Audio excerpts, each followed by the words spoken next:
নমস্কাৰ টাইমলৈ স্বাগতম জনাইছো আৰু লৈ আহিছো এটা গুৰুত্বপূৰ্ণ খবৰ কেবিনেট বৈঠকৰ অন্তত মুখ্যমন্ত্ৰীয়ে ডাঙৰ মন্তব্য কৰিছে স্পষ্টকৈ কৈছে কংগ্ৰেছৰ বৰ্তমানৰ নেতৃত্ব তুলুঙা আৰু কংগ্ৰেছ দলটো ৰাজনৈতিকভাৱে মেচিউৰিটি নাই বুলি স্পষ্টকৈ কৈছে সমান্তৰালকৈ আন এটা কথা উল্লেখ কৰিছে মুখ্যমন্ত্ৰীয়ে আন মুখ্যমন্ত্ৰীসকলৰ দৰে হিমন্ত বিশ্ব শৰ্মা ভয় নহয় আনসকলে ভয় কৰিছিল কিন্তু হিমন্ত বিশ্ব শৰ্মাই ভয় নকৰে সেই কাৰণে সিদ্ধান্ত গ্ৰহণ কৰিছে আৰু কাম কৰিছে ৰাইজৰ কাৰণে হিমন্ত বিশ্ব শৰ্মা সদায় ব্যতিক্ৰম বুলি উল্লেখ কৰিছে মুখ্যমন্ত্ৰীয়ে আৰু এই সন্দৰ্ভত কি মন্তব্য আগবঢ়াইছে মুখ্যমন্ত্ৰীয়ে লৈ আহিছো সবিশেষ জনাই আছো ডাঙৰ খবৰ time at big breaking Congress দলটোৰ বৰ্তমানৰ নেতৃত্ব তুলুঙা মুখ্যমন্ত্ৰীয়ে কেবিনেট বৈঠকৰ অন্তত ডাঙৰ মন্তব্য আগবঢ়াইছে ৰাজনৈতিকভাৱে কংগ্ৰেছ পাৰ্টিটোৰ মেচিউৰিটি নাই তেওঁলোকে যিকোনো মন্তব্য আগবঢ়ায় কি কৰিব লাগে সেইটো নাজানে কংগ্ৰেছে কৰিব লগা কাম বৰ্তমান সময়ত বিজেপিয়ে কৰি আছে পূৰ্বৰ মুখ্যমন্ত্ৰীসকলে ভয় কৰিছিল কিন্তু হিমন্ত বিশ্ব শৰ্মাই নকৰে হিমন্ত বিশ্ব শৰ্মাই সদায় সাহসেৰে থিয় দিয়ে সেই কাৰণে হিমন্ত বিশ্ব শৰ্মা সদায় ব্যতিক্ৰম সমান্তৰালকৈ বিজেপি দলটো ব্যতিক্ৰম বিজেপি চৰকাৰ সদায় ব্যতিক্ৰম সদায় ৰাইজৰ কাৰণে কাম কৰি আহিছে পূৰ্বৰ মুখ্যমন্ত্ৰীসকলে একো নকৰিলে বুলিয়ে হিমন্ত বিশ্ব শৰ্মাই কিয় নকৰিব পূৰ্বৰ মন্ত্ৰীসকলে বহু ক্ষেত্ৰত কাম নকৰিলে সেই কাৰণে বৰ্তমান চৰকাৰখনে কিয় নকৰিব সেমি কণ্ডাক্টৰৰ পৰা বৃন্দাবনী বস্ত্ৰলৈকে চাহ জনগোষ্ঠীক বা চাহৰ লোকসকলক চাহ শ্ৰমিকসকলক মাটিৰ পট্টা দিয়ালৈকে বিজেপিয়ে কাম কৰি আহিছে আৰু বৰ্তমান সময়ত চৰকাৰে ৰাইজৰ কাৰণে কাম কৰি আহিছে অসমীয়াৰ কাৰণে কাম কৰি আহিছে আৰু হিমন্ত বিশ্ব শৰ্মাই কাৰোলৈও ভয় নকৰে পূৰ্বৰ মুখ্যমন্ত্ৰীসকলে ভয় কৰিছিল সাহস কৰা নাছিল সিদ্ধান্ত গ্ৰহণ কৰিবলৈ তেওঁলোকে ভয় কৰিছিল সৎ নাছিল কিন্তু বৰ্তমান সময়ত বিজেপি চৰকাৰে ৰাজ্যৰ সকলো কাম কৰি আছে আৰু হিমন্ত বিশ্ব শৰ্মাই কাৰোলৈ ভয় নকৰে হিমন্ত বিশ্ব শৰ্মাই নিজৰ সিদ্ধান্ত নিজেই গ্ৰহণ কৰে আৰু সেই কাৰণে ৰাজ্যৰ বিভিন্ন কাম বৰ্তমান হাতত লৈছে বিজেপি চৰকাৰে বিগত সময়ত ৰাজ্যৰ কি ধৰণে উন্নয়ন হ'ল এই সকলোৱে দেখা পালে ৰাজ্যৰ বিভিন্ন ক্ষেত্ৰত চৰকাৰে কাম কৰি আহিছে বৃন্দাবনী বস্ত্ৰৰ পৰা সেমি কণ্ডাক্টৰলৈকে আঁচনিৰ পৰা আৰম্ভ কৰি ৰাস্তা ঘাটলৈকে চাকৰিৰ পৰা আৰম্ভ কৰি সকলো পৰ্যায়লৈকে চৰকাৰে উন্নয়ন কৰিছে চৰকাৰে ৰাইজক বহু ক্ষেত্ৰত বৰঙণি দিছে বহু ক্ষেত্ৰত সুবিধা আগবঢ়াই আহিছে সমান্তৰালকৈ কংগ্ৰেছ দলটোৱে কেৱল সমালোচনা কৰি আহিছে কংগ্ৰেছে যিসমূহ কাম কৰিব লাগিছিল সেইসমূহ কাম বৰ্তমান সময়ত বিজেপি চৰকাৰে কৰি আহিছে তেওঁলোকে একো কাম নকৰিলে কেৱল সমালোচনা কৰিলে বৰ্তমানেও তেওঁলোকে সমালোচনা কৰি আহিছে অসম আন্দোলনক লৈ যি কমিটি গঠন কৰা হৈছিল মেহতা কমিটি সেয়াও তেওঁলোকে বিৰোধ কৰিছে তেওঁলোকৰ কামখিনি বৰ্তমান বিজেপি চৰকাৰে কৰি আছে আৰু তাতো তেওঁলোকে বিৰোধ কৰিছে কংগ্ৰেছে কেৱল বিৰোধ কৰে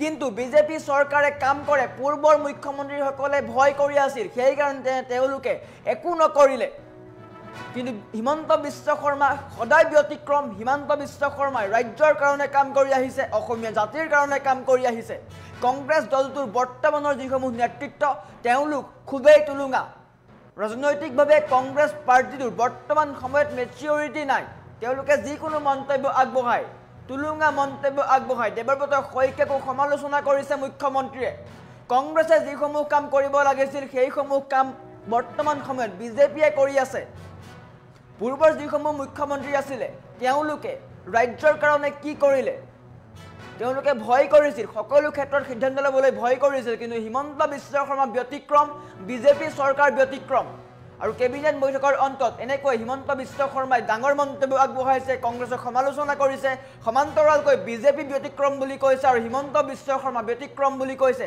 যাৰ কাৰণে সেমি কণ্ডাক্টৰৰ পৰা বৃন্দাবনী বস্ত্ৰলৈকে অসমলৈ এইসমূহ কাম কৰিছে বিজেপিয়ে আমাৰ ওচৰত মন্তব্য আছে হিমন্ত বিশ্ব শৰ্মাৰ মন্তব্য দেখুৱাই লোৱাৰ চেষ্টা কৰিছোঁ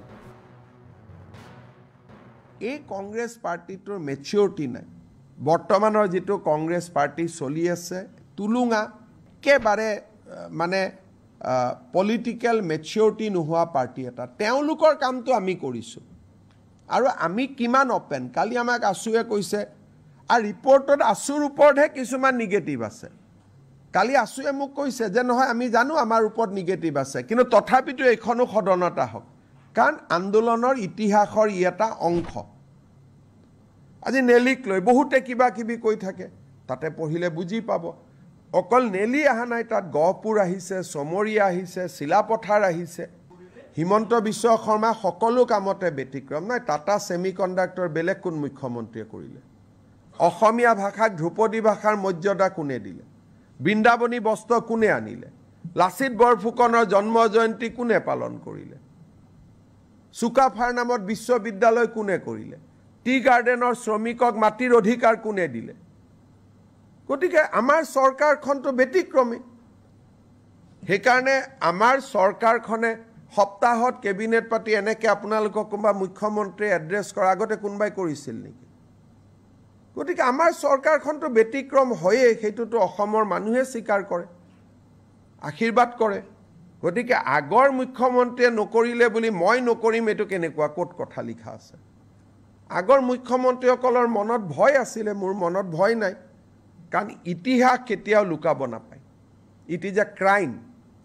ইতিহাস লুকালে নতুন জেনেৰেশ্যনে অসমক জানিব নোৱাৰিব। And it is a crime against humanity, কোনোবাই যদি ইতিহাসক দাবাব খোজে। আৰু বিধানসভাৰ লাইব্ৰেৰীত ইয়াৰ কপি এটা আছেও, আজিও আছে। এনেকুৱা নহয় যে কপিটো নাই। প্ৰফুল্ল মহন্ত ডাঙৰীয়াই যিটো কপি সদনত দিলে, স্পীকাৰে নি আলমাৰীত থৈ দিছে বিধানসভাৰ লাইব্ৰেৰীত। আজিও আপোনালোকে চাব পাৰে। গতিকে এইটো কোনো ছিক্ৰেট ডকুমেণ্টটো নহয়। এই কংগ্ৰেছ পাৰ্টিটোৰ মেচিয়ৰিটি নাই।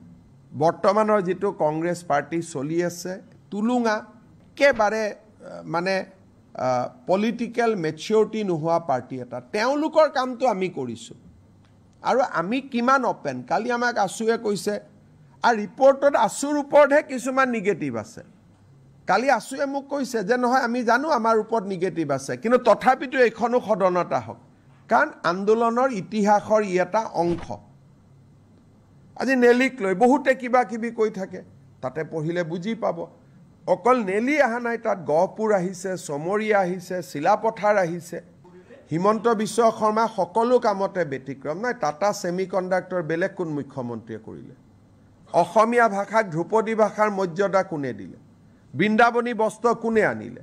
লাচিত বৰফুকনৰ জন্ম জয়ন্তী কোনে পালন কৰিলে? চুকাফাৰ নামত বিশ্ববিদ্যালয় কোনে কৰিলে? টি গাৰ্ডেনৰ শ্ৰমিকক মাটিৰ অধিকাৰ কোনে দিলে? গতিকে আমাৰ চৰকাৰখনটো ব্যতিক্ৰমী। সেইকাৰণে আমাৰ চৰকাৰখনে সপ্তাহত কেবিনেট পাতি এনেকৈ আপোনালোকক কোনোবা মুখ্যমন্ত্ৰীয়ে এড্ৰেছ কৰাৰ আগতে কোনোবাই কৰিছিল নেকি? গতিকে আমাৰ চৰকাৰখনটো ব্যতিক্ৰম হয়েই, সেইটোতো অসমৰ মানুহে স্বীকাৰ কৰে, আশীৰ্বাদ কৰে। গতিকে আগৰ মুখ্যমন্ত্ৰীয়ে নকৰিলে বুলি মই নকৰিম, এইটো কেনেকুৱা, ক'ত কথা লিখা আছে? আগৰ মুখ্যমন্ত্ৰীসকলৰ মনত ভয় আছিলে, মোৰ মনত ভয় নাই। কাৰণ ইতিহাস কেতিয়াও লুকাব নাপায়।